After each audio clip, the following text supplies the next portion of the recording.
সহিহ বুখারী ঈমান অধ্যায় হাদিস নং ৪৫।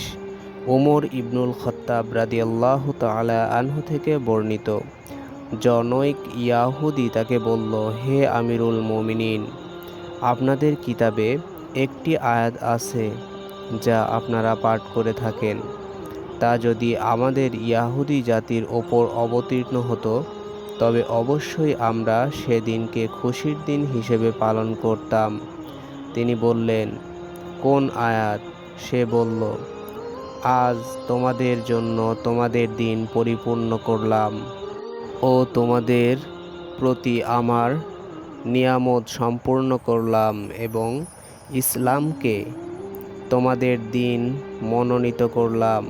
সূরা মাইদা।